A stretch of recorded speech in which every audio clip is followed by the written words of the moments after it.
சிம்ம ராசி அன்பர்களுக்கு எப்படி இருக்கும் இந்த சனி பயிற்சி அப்படின்னு பார்க்கலாங்க. உங்கள் ராசி அதாவது சூரியனுடைய அதிபதியை கொண்டவர்கள் தான் நீங்கள். சூரியனுக்கும் சனிக்குமே ஆகவே ஆகாதுங்க. அதாவது அப்பா பிள்ளைக்கு ஆகாதுன்ற மாதிரி சில விஷயங்கள் தான். அதாவது உங்களை கண்டாலே சும்மா நீங்கள் வந்து நின்னீங்கனாலே அவருக்கு ஒன்றும் கோவம் வந்துடும். அதனால் தயவு செய்து இந்த சிம்மராசி அன்பர்களும் கவனமாக இருக்க வேண்டும்.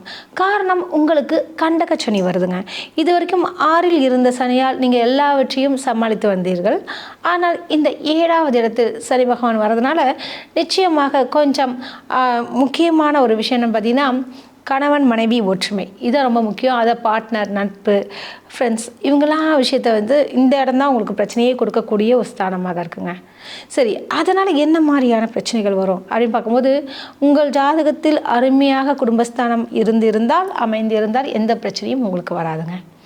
ஆனால் இப்போ 7ல் போய், அதாவது கண்டகச்சனி என்ற பெயரில் குடும்ப வாழ்வில் சிறு சிறு மனஸ்தாபங்கள், கணவன் மனைவி ஒற்றுமை, அதாவது சொல்லுவாங்க இல்லையா, புதுமண தம்பதியராக இருந்தால் மிகவும் கவனமாக இருக்க வேண்டும். ஏன்னா புதுமண தம்பதியர்களுக்கு இந்த அண்டர்ஸ்டாண்டிங்கே வந்திருக்காது. இந்த நேரத்தில் ஏதாவது ஒரு முடிவு டக்குன்னு எடுத்துடாதீங்க. ஸோ கொஞ்சம் பொறுமையாகவும் நிதானமாகவும் இருப்பது நல்லது. ஏன்னா உங்களுக்கு 7 கண்டகச்சனினால் டக்குன்னு கோர்ட்டு கொண்டு போய் உட்கார வச்சுருவான், ஃபேமிலி கோர்ட்டில்.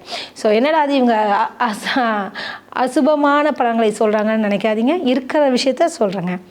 ஸோ இந்த காலகட்டத்தில் என்ன பண்ணணும் நீங்கள் பார்த்தீங்கன்னா, கொஞ்சம் பொறுமையாக இருக்கணும். விட்டு கொடுத்தவர்கள் என்றும் கெட்டு போனதில்லைன்ற ஒரு விஷயம் இருக்குது. பொறுத்தார் பூமி ஆழ்வார், இதெல்லாம் உங்களுக்காக தாங்க. ஸோ நீங்கள் தப்பே நீங்கள் செய்யாவிட்டாலும் மற்றவர்கள் உங்களை பற்றி சொல்லும்போது கோவம் தான் வரும், அது இயற்கை நமக்கு. ஆனாலும் இந்த காலகட்டத்தில் இந்த 2.5 வருஷம், அது குறிப்பாக எந்தெந்த நபர்களிடம் ரொம்ப எச்சரிக்கையாக இருக்க வேணும்னா, ரொம்ப நெருங்கிய நண்பர்கள்ட்ட போய் சண்டை போட்டுப்பீங்க, பிரச்சனை வந்துடும். அதே மாதிரி பார்த்திங்கன்னா பார்ட்னர், அதாவது கூட்டு தொழில் செய்பவர்கள் இருக்காங்களே, அவங்களும் கொஞ்சம் அமைதியாக விட்டு கொடுக்கணும். அடுத்தபடியாக கணவன் மனைவி அப்படின்ற ஒரு விஷயம். ஸோ நீங்கள் இவங்ககிட்டலாம் கொஞ்சம் அமைதியாக பொறுமையாக இருந்தீங்கன்னா தேவையற்ற பிரிவினையிலேருந்து நீங்கள் தப்பிக்கலாங்க. அதே மாதிரி உங்கள் நஷ்டங்கள் ஏதாவது கூட்டு தொழில் செய்பவர்களுக்கெல்லாம் அவங்க தொழிலை பெரிய அளவுக்கு நஷ்டம் வருவதற்கும் வாய்ப்புகள் இருக்குது. ஸோ உங்களுடைய பார்ட்னர்கிட்ட கொஞ்சம் எச்சரிக்கையாக இருங்க. கவனம் தான், சரிங்களா? அதனால் சிம்மராசி அன்பர்களுக்கு இந்த விஷயங்கள்லாம் வருது. அதுவும் வயதானவர்களுக்கு அப்படின்னு பார்க்கும்போது சனி பகவான் உங்கள் ராசியே நேரடியாக பார்க்குறாரு. ஸோ ஹார்ட் விஷயத்தை பார்த்துக்குங்க. ஸோ சுகர் பேஷண்ட்ஸ் இவங்களாம் கரெக்டாக உணவு உட்கொள்ளணும், கரெக்டாக மருந்து மாத்திரை எடுத்துக்கணும். இதெல்லாம் நீங்கள் செஞ்சுட்டே வந்தீங்கன்னா உங்களுக்கு பல விஷயங்கள் நல்லதே நடக்குங்க. நீங்கள் செய்யக்கூடிய பரிகாரம் என்னன்னு பார்த்தீங்கன்னு வச்சுக்கோங்களேன், சிவன் கோவிலுக்கு ரெகுலராக போங்க, அங்கே தான் சனி பகவான் இருப்பாங்க. 9 முறை வலம் வருவது மிக உத்தமம்.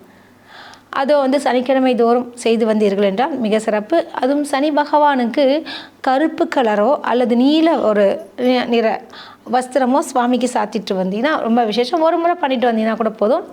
ஆனால் இந்த பிரதட்சணம் சொன்னோம் இல்லையா, சுற்றி வருவது, அது 9 முறை சனி பகவான் சன்னதிக்கு சென்று செய்து வந்தால் பல நன்மைகள் உங்களுக்கு நடக்குங்க. வாழ்த்துக்கள்.